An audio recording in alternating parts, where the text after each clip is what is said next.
শুভেন্দু অধিকারীর কনভয় হামলার অভিযোগ এবং সেই হামলার পরেই শুভেন্দু অধিকারী চন্দ্রকোনা থানায় বসে রয়েছেন। শুভেন্দু অধিকারী তার কনভয়ের গাড়ির বনেটে হামলা করা হয়েছে, গাড়ির বনেটের উপর বাঁশ দিয়ে মারা হয়েছে এমনটা অভিযোগ করছেন বিরোধী দলনেতা। বিগ ব্রেকিং জবাব চায় বাংলায়। শুভেন্দুর কনভয় হামলার অভিযোগ উঠেছে, চন্দ্রকোনা থানায় বসে রয়েছেন শুভেন্দু অধিকারী, কমপ্লেন করছেন, পুলিশ কমপ্লেন লিখছে, সেই ছবি আমরা দেখতে পাচ্ছি। শুভেন্দু অধিকারী বলছেন গ্রেফতার করা পর্যন্ত তিনি থাকবেন সেখানে।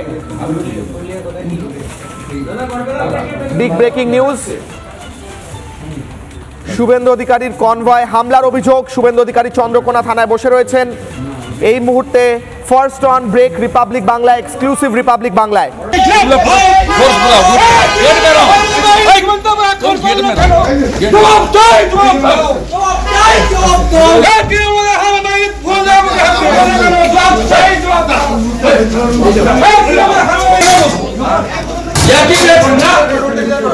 আমি পুরুলিয়া থেকে ফিরছি গাড়ির উপরে লাঠি দিয়ে, মোটা মোটা লাঠি দিয়ে।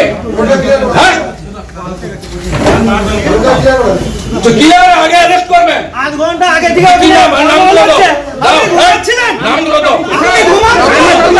তোমরা কথা বলছো কেন?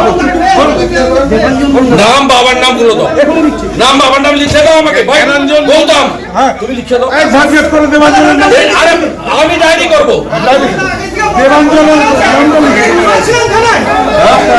এক ঘন্টা বাবা, গুন্ডারাজ এক ঘন্টা কথা পারবে না।